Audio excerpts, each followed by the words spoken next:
મારવામાં આવી। બે કોમ વચ્ચે માથાકૂટ થતા મામલો ઉગ્ર બન્યો હતો। આ ઘટના બાદ સમગ્ર પંથકમાં પોલીસ છાવણીમાં આખો એરિયા ફેરવાઈ ગયો છે। ધંધુકા સર્કલ વિસ્તારમાં ભારે લાગણી જેવી સ્થિતિ।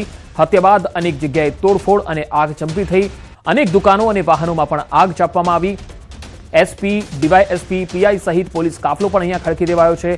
સમગ્ર ગામમાં પેટ્રોલિંગ શરૂ કરવામાં આવ્યું છે। આરોપીની પોલીસે ધરપકડ કરી લીધી છે। પરિસ્થિતિ વણસે નહીં તે માટે સતત નજર રાખવામાં આવી રહી છે। તો ધંધુકાથી આ તસવીરો આવી રહી છે। તમે તસવીરોમાં જોઈ શકો છો કે ઓવરટેક કરવાની બાબતે એક યુવકની હત્યા થઈ અને ત્યારબાદ અહીંયા નાસભાગ મચી ગઈ, તોડફોડ થઈ ગઈ અને દુકાનોમાં તોડફોડ કરવામાં આવી, આગ ચંપી કરવામાં આવી। બે કોમ વચ્ચે માથાકૂટ થતા મામલો એટલો ઉગ્ર બની ગયો કે અહીંયા દુકાનોમાં આગ ચંપી થઈ। અહીંયા પોલીસના ધાડે ધાડા ખડકી દેવામાં આવ્યા। હાલ તો અચંપાભરી શાંતિનો માહોલ છે। પોલીસનો કાફલો અહીંયા તૈનાત કરી દેવાયો છે। એસપી, ડીવાયએસપી અને પીઆઈ સહિતના અધિકારીઓ અહીંયા પહોંચ્યા। હત્યા બાદ હાલ તો કર્ફ્યુ જેવો માહોલ છે। જો કે આ સમગ્ર ઘટનામાં હાલ તપાસ ચાલી રહી છે અને શું હતું, કેવી રીતે, કેટલા લોકો સામેલ હતા અને હત્યારા જે છે તેની સાથે તેના સાગરીતો કોણ કોણ હતા, તમામ બાબતો હવે તપાસના દાયરામાં આવી છે। તો બે કોમ વચ્ચે માથાકૂટ થઈ અને મામલો ઉગ્ર બની ગયો। હત્યા થઈ ગઈ અને ત્યારબાદ અનેક જગ્યાએ તોડફોડ થઈ, આગ ચંપી થઈ। હવે બે તસવીરો તમે જોઈ શકો છો। એક તરફ હાઈવે પર તમે જોઈ શકો છો કે કેટલાક વાહનોને આગ લગાડવામાં આવી, દુકાનોમાં આગ ચંપી થઈ ગઈ, જેના દ્રશ્યો તમે જોઈ શકો છો। અને બીજી તસવીર તમે જોઈ શકો છો જે સીસીટીવીની છે, જ્યાં દુકાનોમાં કેટલાક તત્વો તોડફોડ કરી રહ્યા છે, ઉગ્ર થઈ ગયા। બે કોમ વચ્ચે ધીંગાણું થઈ ગયું અને રીતસર આગ ચંપી અને મારામારી પર ઉતરી આવ્યા।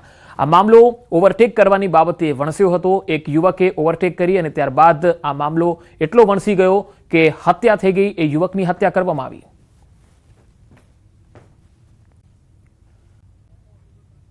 આરોપી હતો, આરોપી પકડાઈ ગયો છે। એના બે આરોપી અત્યારે અમારી ગિરફ્તમાં છે। એને તમામ આગેવાનો જોડે મીટિંગ થઈ ગઈ છે। આગેવાનો પોલીસની કામગીરીથી સંતુષ્ટ છે। એને અત્યારે પોસ્ટમોર્ટમની કાર્યવાહી ચાલુ છે ઓર તમામ એક એક ઘરની જે અત્યારે કોમ્બિંગ ચાલુ રહેશે। અને અહીંયા લગભગ 200 અને આસપાસ જો પોલીસ અહીંયા લાગેલી છે। જિલ્લાના તમામ ડીવાયએસપીસ અને હું અને આઈજી સાહેબ પણ અહીંયા છે ઓર કોઈ પણ પ્રકારનો અનિચ્છનીય બનાવ હવે ના બને એને માટે તમામ રૂપે તકેદારી રાખવામાં આવશે। કોઈ પણ કાયદો હાથમાં ના લે એને માટે હું આપની તરફથી એક મેસેજ આપવા માંગુ છું। અને એમાં કડકથી કડક કાર્યવાહી કરવામાં આવશે અને કોઈ પણ પ્રકારની એમાં જૂથવાદ ના રાખે એની અમારી તમામની વિનંતી છે। સર, ઘટના ખરેખર કયા કારણોસર બની હતી એવું કે જાણવા મળ્યું? ઘટના જે હતી એમાં એક માણસ બાઇક લઈને એને વાઇફ સાથે જતો હતો ઓર એની ટ્રાફિકના બાબતે કોઈને સાથે ઝઘડો થયો ઓર પછી એ લોકો અને આ ઝઘડો જે ઝપાઝપીમાં બદલ્યો ઓર પછી એને આધારે જે છે એને જે માણસ હતો એને ઘરે એ લોકો પહોંચ્યા હતા, જે અત્યારે જે મરણ જનારની પક્ષવાળા જ હતા ઓર એને એના ઘરના તમામ માણસો ત્યાંથી ભાગી ગયા હતા ઓર પછી એક માણસ ત્યાં એક છુપાઈ ગયો હતો ઓર એ માણસને જોડે એનો ઝઘડો થતાં એને પાસે એક છરી હતી, એક માણસના પગમાં વાગી હતી ઓર એને આધારે જે બ્લીડિંગને કારણે એની ડેથ થઈ છે ઓર આ જે આરોપી હતો જે છરી મારવાવાળો એને પકડાઈ ગયો છે ઓર જે પહેલાં જે ઝઘડો કર્યો હતો એ પણ પકડાઈ ગયો છે અત્યારે। ઓર જે ઝઘડો જે શરૂ થયો હતો આ ઝઘડે જે બે લોકોની બાઇકને અથડામણને લઈને જે ઝઘડો શરૂ થયો હતો। સર, આગ ચંપીના બનાવ વધુ ના બને તે માટે શું મેસેજ પબ્લિકને? પબ્લિકને તમામને મારો મેસેજ છે કે જે પોલીસ એમાં કડકથી કડક કાર્યવાહી કરી રહી છે અને આરોપી પણ પકડાઈ ગયા છે ઓર આ જે અત્યારે કોમ્બિંગ પણ ચાલુ રહેશે। એને કોઈ પણ સંજોગોમાં કાયદો હાથમાં ના લે કોઈ પણ લોકો, એને તમામની મારી વિનંતી છે ઓર જે પણ કાયદો હાથમાં લેશે એને કોઈને છોડવામાં આવશે નહીં જોઈએ। એને અત્યારે આખા ગામની કોમ્બિંગ ચાલુ રહેશે ઓર કોઈ પણ પ્રકારનો ફરીથી અનિચ્છનીય બનાવ ના બને તમામ રીતે બંદોબસ્ત અત્યારે ચાલુ છે। બિલકુલ, તો આ હતા ઓમપ્રકાશ જાટ, જેમનું કહેવું છે કે અત્યારે હાલ તમામ ગામમાં જે છે, જે જગ્યાએ આગ ચંપીના બનાવ બન્યા છે ત્યાં જે પોલીસ બંદોબસ્ત છે તે તૈનાત રાખવામાં આવ્યો છે અને કોઈ પણ વ્યક્તિ આમાં જોડાયેલું હશે તો તે લોકોની વિરુદ્ધ કાયદેસરની અને સખત કાર્યવાહી કરવામાં આવશે। કેમેરામેન નિલેશ સોસા સાથે મૌલિક દામેચા, ન્યૂઝ 18 ગુજરાતી, ધંધુકા, અમદાવાદ। તો આખરે અમદાવાદ ગ્રામ્યના એસપીએ નિવેદન આપ્યું છે કે જે આરોપી છે જેણે છરી મારી હતી તેને પકડી લેવામાં આવ્યો છે અને જ્યાંથી ઝઘડો જેણે શરૂ કર્યો હતો એ વ્યક્તિને પણ પકડ્યો છે। પરંતુ આ જે એક વ્યક્તિ જેની હત્યા થઈ છે તેને ખૂબ છરી વાગી હતી અને તેના કારણે બ્લીડિંગ થવાના કારણે તેનું મૃત્યુ થઈ ગયું હતું। હાલ આ ઘટના બાદ જે અશાંતિનો માહોલ પેદા થયો હતો અને લોકો દુકાનોમાં આગ ચંપી કરવા લાગ્યા હતા અને તોડફોડ કરવા લાગ્યા હતા। હાલમાં આખા વિસ્તારમાં શાંતિભર્યો માહોલ છે। પોલીસના 200 જેટલા કર્મચારીઓ એ વિસ્તારમાં ખડકી દેવામાં આવેલા છે અને હાલ કોઈ અજંપાભરી શાંતિ છે અને હાલ કોઈ અનિચ્છનીય બનાવના હાલમાં કોઈ અહેવાલ નથી, પરંતુ જ્યારે ઘટના બની હતી ત્યારે અહીંયા અશાંતિભર્યો માહોલ થઈ ગયો હતો. આગચંપીના બનાવો અહીંયા બન્યા હતા, દુકાનોમાં આગ ચાંપવામાં આવી હતી, વાહનોમાં તોડફોડ કરાઈ હતી અને તમે તસવીરોમાં પણ જોઈ શકો છો કે કેટલાય વાહનો છે તેને આગચંપી કરી દેવાઈ હતી. તોફાની ટોળું જે છે એ ઉશ્કેરાઈ ગયું હતું, કારણ કે બે કોમ વચ્ચે આ ધીંગાણું થયું હતું અને મૂળ વાત હતી ઓવરટેક કરવાની બાબતે. ત્યાંથી આ ઝઘડો શરૂ થયો હતો અને એ હત્યામાં પરિણમ્યો. યુવકની એક હત્યા કરી દીધી, એ પણ છરી મારીને હત્યા કરાઈ હતી. ત્યારબાદ અહીંયા માહોલ ખૂબ જ તંગદિલી ભર્યો બની ગયો હતો. માથાકૂટ એટલી ઉગ્ર બની ગઈ હતી કે એક યુવકની સ્થળ પર જ હત્યા થઈ ગઈ અને ગામમાં હોબાળો મચી ગયો હતો. લોકોને હવે શાંતિની અપીલ પોલીસ દ્વારા કરવામાં આવી છે. હાલમાં કોઈ પણ પ્રકારનો ઉશ્કેરાટ ગામમાં નથી. પોલીસના 200 જેટલા કર્મચારીઓ છે એ ખડકી દેવાયા છે. વધુ માહિતી સાથે જોડાયા છે સંવાદદાતા મૌલિક ધામેચા. મૌલિક, હાલમાં આ વિસ્તારમાં કયા પ્રકારની કેવી શાંતિ આપ જોઈ રહ્યા છો અને હાલ પોલીસ શું કરી રહી છે, શું કાર્યવાહી થશે?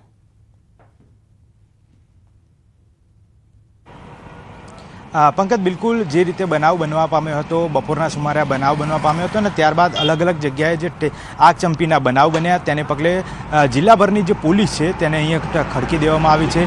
જે જગ્યાએ આગના ચંપીના બનાવ બન્યા હતા ત્યાં આગળ અત્યારે હાલ આપ દ્રશ્યોમાં જોઈ શકો છો કે ફાયર બ્રિગેડ જે છે જિલ્લાભરની તમામ જગ્યાએથી બોલાવી અને તે આગ જે છે તે ઓલવવા માટે પ્રયત્નો શરૂ કરવામાં આવે છે. ન માત્ર એક જગ્યાએ પરંતુ અલગ અલગ જગ્યાએ ટોળા વ્યક્તિઓ જે રીતે આખા કોમ્પ્લેક્સ છે અને જગ્યાઓ જે છે ત્યાં આગળ આગચંપીના બનાવ બન્યા હતા. અત્યારે હાલ અચંબાભરી શાંતિ જે છે તે જોવા મળી રહી છે, પરંતુ ક્યાંક ને ક્યાંક જે પરિસ્થિતિનો બનાવ બન્યો તે માત્ર અંગત અદાવતમાં હોઈ શકે છે.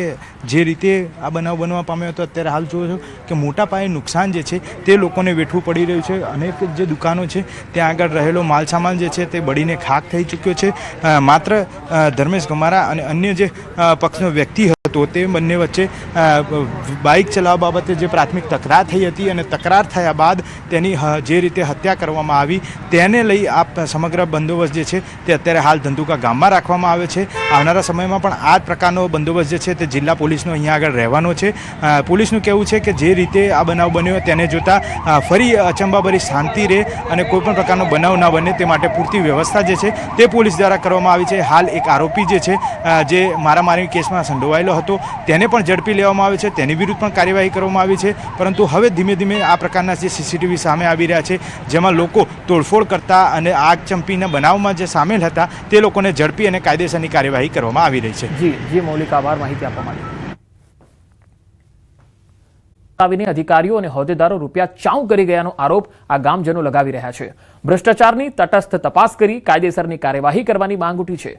મતદાન અગાઉ ગોઠીબના ગ્રામજનોએ ચૂંટણી બહિષ્કારની ચીમકી આપી છે.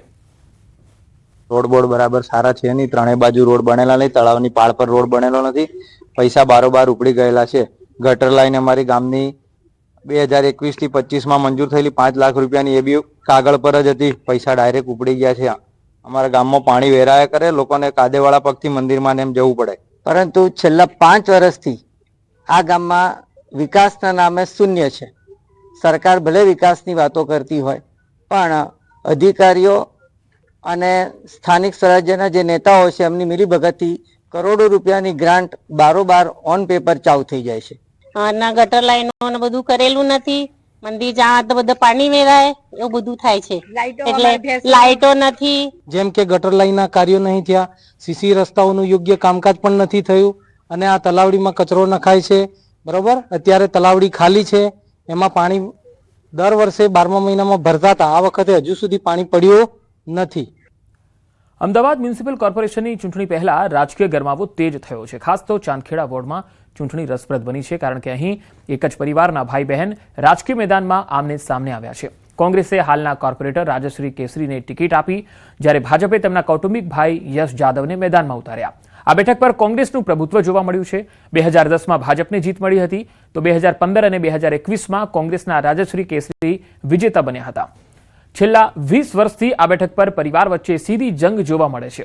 નવી પેઢી અને અનુભવી ઉમેદવાર વચ્ચેની જંગ આ વખતની રસપ્રદ જોવા મળશે. મારી કોંગ્રેસ પાર્ટીની વાત કરીશ. હું કોંગ્રેસ પાર્ટીનો ઉમેદવાર છું અને એ ભારતીય જનતા પાર્ટીનો ઉમેદવાર છે.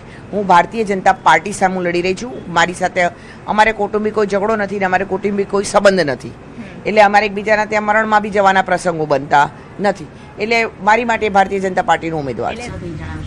અમારે કૌટુંબિક બેન છે, પણ અમારે કેવું છે કે આ કૌટુંબિક કામ નથી. અત્યારે જે મહાનગરપાલિકાનું ઇલેક્શન છે કૌટુંબિક પ્રસંગ નથી, આ સામાજિક ને રાજકીય સેવાનો પ્રસંગ છે. હવે રાજકારણમાં ભાઈ બહેન કેવું હોતું નથી, કારણ કે એ પક્ષની વાત હોય છે, પક્ષની વિચારધારાની વાત હોય છે. એમના વિચારો ધારા અલગ છે, અમારી ભાજપની વિચારધારા વિકાસની માત્ર છે. તમે વિકાસની વિચારધારા સાથે જોડાયેલા છીએ. છોટાઉદેપુરમાં બે મહત્વપૂર્ણ પુલો સુકેત બ્રિજ અને વસવા બ્રિજને તાત્કાલિક અસરથી બંધ કરવામાં આવ્યા. છોટાઉદેપુર ઝોઝ કેવડી રોડ પર આવેલા આ બંને બ્રિજ ભારે વાહનો માટે બંધ કરાયા. જિલ્લા કલેક્ટરે 15 મે સુધીનું જાહેરનામું બહાર પાડ્યું. આ નિર્ણય છોટાઉદેપુરથી દેવગઢ બારિયા, ગોધરા અને દાહોદને જોડતા મુખ્ય માર્ગ માટે લેવાયો છે, જેના કારણે વાહન વ્યવહાર પર મોટી અસર જોવા મળી રહી છે. હવે ભારે વાહનોને ધોળી સામેલ, કુંડલ, આંબાખૂટ, સટુનબાર, ડુંગરવાટ, કીકાવાડા, પાલસંડા અને તેજગઢ થઈને છોટાઉદેપુર તરફ ફરજિયાત રીતે જવું પડશે, જેના કારણે મુસાફરીનો સમય અને મુશ્કેલી બંને વધશે. જિલ્લામાં બોડેલી, ક્વાંટ, પાવીજેતપુર અને સંખેડા સહિત તમામ તાલુકાઓમાં પુલો બંધ હોવાથી લોકોની હાલાકી ખૂબ વધી છે અને માર્ગ મકાન વિભાગ સ્ટેટ દ્વારા તાત્કાલિક ધોરણે સમારકામ શરૂ કરાયું છે, જેથી પરિસ્થિતિ ઝડપથી સુધરી શકે.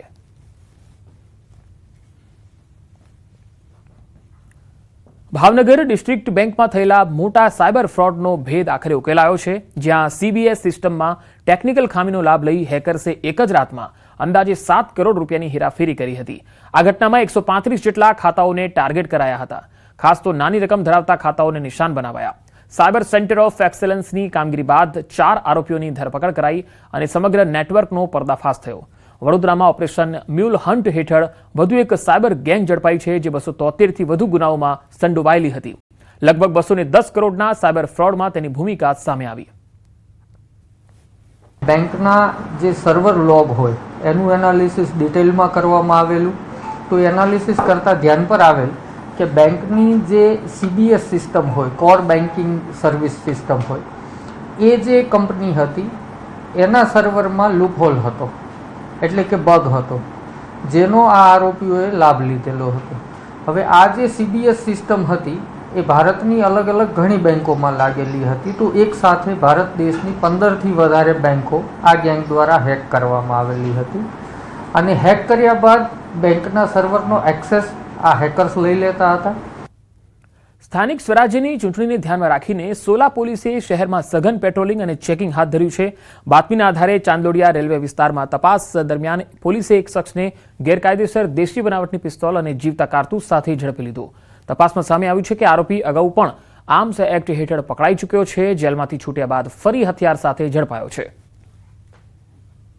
સ્થાનિક જગ્યા ઉપર વોચમાં હતા, દરમિયાનમાં બાતમીવાળા જે ઈસમ જે છે એ પોતાનું મોટરસાઇકલ ઉપર આવતા તેમને અટકાવી અને તેમની ઝડપી તપાસ કરતા એના નેફામાંથી એક પિસ્તલ જે હતું સિલ્વર કલરનું, લોખંડનું, એ પિસ્તલ જેવું હથિયાર મળી આવેલું હતું અને એમની પાસે આ બાબતે રાખવા બાબતે પાસ પરમિટ માંગતા એમની પાસે પાસ પરમિટ ન હતા અને આ પિસ્તલની સાથે એક કાર્ટિજ પણ લાઈવ મળી આવેલું હતું. પ્રતિસાદ મળી રહ્યો છે.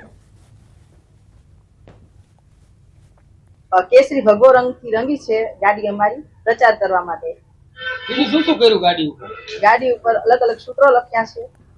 પ્રધાનમંત્રી નરેન્દ્રભાઈ મોદી તથા ધારાસભ્ય શ્રી જગદીશભાઈ મકવાણા, અલગ અલગ અમારા 4 ઉમેદવારોના ફોટાઓ પણ એની પર રંગ્યા છે. માજી સદસ્યથી અને અત્યારે મારા પુત્રવધુને ટિકિટ મળી છે મહાનગરપાલિકાની અને અમે આ 30 વર્ષથી ભાજપ જોડાયેલા છીએ અને અત્યારે અમને કાંક આ નવું કરવાનું સૂઝ્યું છે એટલે અમે આ નવું કર્યું છે કે લોકોમાં આકર્ષાય અને મોદી સાહેબની રાહે ચાલે અને સૌનો વિકાસ, સૌનો સાથ, સૌનો વિકાસ એ સૂત્રથી અમે ચાલ્યું. અમદાવાદ મ્યુનિસિપલ કોર્પોરેશનની ચૂંટણી પહેલા રાજકીય ગરમાવો તેજ બન્યો. ખાસ કરી ચાંદખેડા વોર્ડમાં ચૂંટણી રસપ્રદ બની છે, કારણ કે અહીં એક જ પરિવારના ભાઈ બહેન રાજકીય મેદાનમાં આમને સામને આવ્યા છે. કોંગ્રેસે હાલના કોર્પોરેટર રાજશ્રી કેસરીને ટિકિટ આપી, જ્યારે ભાજપે તેમના કૌટુંબિક ભાઈ યશ જાદવને મેદાને ઉતાર્યા. આ બેઠક પર કોંગ્રેસનું પ્રભુત્વ જોવા મળ્યું છે. 2010માં ભાજપને જીત મળી હતી, તો બીજી તરફ 2015 અને 2021માં કોંગ્રેસના રાજશ્રી જીત્યા હતા. તેને વોટ શા માટે આપવા? આ ચૂંટણી કોઈ વ્યક્તિગત હિસાબો પૂરા કરવાની નથી, પરંતુ વિસ્તારના વિકાસની છે. જો વિકાસના કામો કરાવવા હોય તો ભાજપ પાસે જ વિકલ્પ છે. મતદારોને રીઝવવા માટે તેમણે કહ્યું કે અમે હાથ જોડી અને પાઘડી ઉતારીને તમને વિનંતી કરીએ છીએ કે ભાજપને મદદ કરો. અમે અડધી રાત્રે પણ તમારા કામ કરવા તૈયાર છીએ. ચૂંટણી પહેલા ધારાસભ્યનું આ નિવેદન સોશિયલ મીડિયામાં પણ વાયરલ થયું. ચૂંટણી કોઈ વ્યક્તિગત હિસાબો ચૂકતે કરવા માટેની ચૂંટણી નથી, આ તો વિકાસ કરવા માટેની ચૂંટણી છે. આપણે આપણા ગામને, આપણે આપણા વિસ્તારને વિકાસ ક્ષેત્રે શું આપવાનું છે એના માટેની ચૂંટણી છે. ત્યારે અમે કોઈ છે જ નહીં. એને તમે ભૂલે ચૂકે ચૂંટીને મોકલશો તો જવાબ હું આજે આપું છું. એ કોમ લઈને જાશે તો એમ જ કહેવાના છે સરકાર અમારી નથી, અમારું કોઈ વાવળતું નથી. સ્થાનિક સ્વરાજ્યની ચૂંટણીને જીતવા માટે દરેક પક્ષ મતદારોને વચનો આપતા હોય છે. આ વચ્ચે ધાનેરામાં ચૂંટણીનો માહોલ પણ ગરમાયો છે. ભાજપ અને કોંગ્રેસ દ્વારા એડીચોટીનું જોર લગાવાઈ રહ્યું છે. ભાજપે નગરપાલિકાની ચૂંટણી જીતવા અપક્ષ ધારાસભ્ય માવજી દેસાઈને ભાજપનો ખેસ પહેરાવ્યો છે, તો બીજી તરફ કોંગ્રેસ શહેર પ્રમુખ જયેશ સોલંકીએ મતદારોને 21 વચનો આપ્યા. ધાનેરા નગરપાલિકાની આગામી ચૂંટણીને ધ્યાનમાં રાખીને કોંગ્રેસે પોતાનું ચૂંટણીલક્ષી જાહેરનામું બહાર પાડ્યું, જેમાં શહેરની પાયાની સુવિધાઓથી લઈ આધુનિક સુવિધાઓ સુધીના અનેક વાયદાઓ કરાયા. કોંગ્રેસનું કહેવું છે કે જો તેઓ સત્તા પર આવશે તો ધાનેરાનો કાયાકલ્પ થશે. હવે જોવાનું એ રહેશે કે ધાનેરાની જનતા આ વચનો પર કેટલો ભરોસો મૂકે છે. કોંગ્રેસ દ્વારા જે ધાનેરા શહેર નગરપાલિકાનું જે ઇલેક્શન થઈ રહ્યું છે એમાં કોંગ્રેસનું કમિટમેન્ટ અમે 21 મુદ્દાનું કમિટમેન્ટ આપ્યું છે. જેમાં અમારો પહેલો મુદ્દો એવો છે કે એક હેલ્પલાઇન નંબર અને હેલ્પ ડેસ્ક કે જેમાં વોટ્સઅપ મેસેજથી કે કોઈ પણ જગ્યાએ તકલીફ હોય તો વોટ્સઅપનો ફોટો લઈ અને વોટ્સઅપ દ્વારા જાણ કરે. એનું કોઈ પણ નિવારણ હોય તો 24 કલાકની અંદર અમે એનો જે પ્રશ્ન હશે એનું નિવારણ કરીશું. રાખીને યોજાયેલી આ સભામાં મોટી સંખ્યામાં લોકો ઉમટી પડ્યા. બનાસકાંઠા જિલ્લા પંચાયત, તાલુકા પંચાયત અને નગરપાલિકા ચૂંટણીના ઉમેદવારો સહિત કાર્યકર્તાઓ અને સમર્થકોની ભારે હાજરી જોવા મળી. આ સભામાં રાજકીય ઉથલપાથલ પણ થઈ, જ્યાં કોંગ્રેસના અંદાજે 200 જેટલા કાર્યકર્તાઓ ભારતીય જનતા પાર્ટીમાં જોડાયા.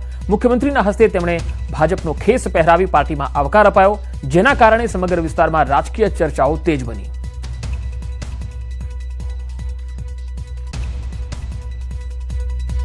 મુખ્યમંત્રીએ પણ જનતાને અહીંયા સંબોધન કર્યું. પાણી સહિતના તમામ વિકાસ કામો લોકો સુધી પહોંચાડ્યા છે.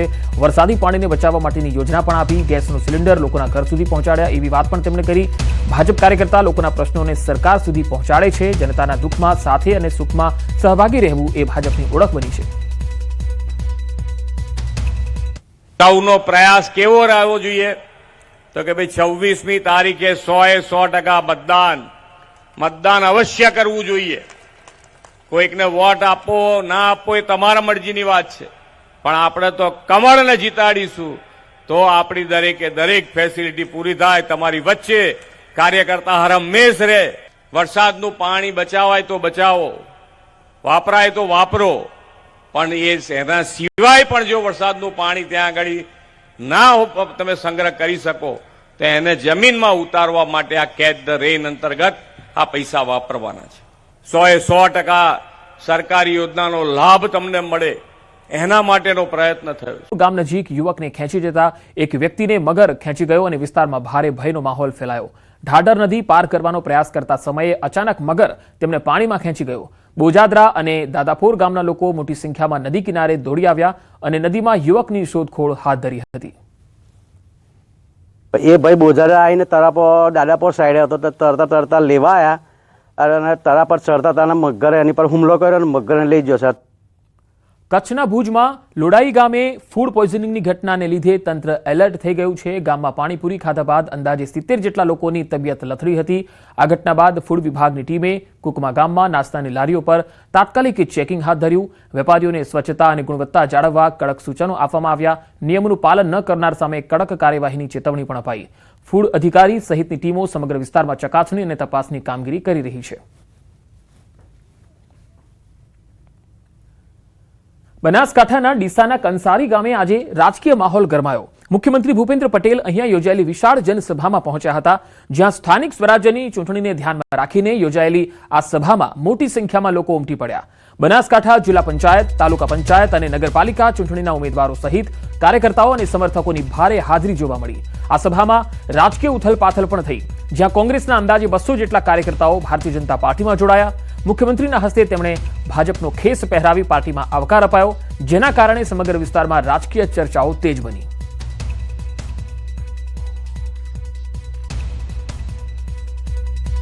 મુખ્યમંત્રીએ પણ જનતાને અહીંયા સંબોધન કર્યું. પાણી સહિતના તમામ વિકાસ કામો લોકો સુધી પહોંચાડ્યા છે. વરસાદી પાણીને બચાવવા માટેની યોજના પણ આપી. ગેસનો સિલિન્ડર લોકોના ઘર સુધી પહોંચાડ્યા એવી વાત પણ તેમણે કરી. ભાજપ કાર્યકર્તા લોકોના પ્રશ્નોને સરકાર સુધી પહોંચાડે છે. જનતાના દુઃખમાં સાથે અને સુખમાં સહભાગી રહેવું એ ભાજપની ઓળખ બની છે. નો પ્રયાસ કેવો રહેવો જોઈએ તો કે ભાઈ 26મી તારીખે 100% મતદાન અવશ્ય કરવું જોઈએ. કોઈકને વોટ આપો ના આપો એ તમારા મરજીની વાત છે, પણ આપણે તો કમળને જીતાડીશું તો આપણી દરેકે દરેક ફેસિલિટી પૂરી થાય. તમારી વચ્ચે કાર્યકર્તા હર હંમેશ રહે. વરસાદનું પાણી બચાવાય તો બચાવો, વાપરાય તો વાપરો, પણ એના સિવાય પણ જો વરસાદનું પાણી ત્યાં આગળ ના તમે સંગ્રહ કરી શકો તો એને જમીનમાં ઉતારવા માટે આ કેચ ધ રેન અંતર્ગત આ પૈસા વાપરવાના છે. 100% સરકારી યોજનાનો લાભ તમને મળે એના માટેનો પ્રયત્ન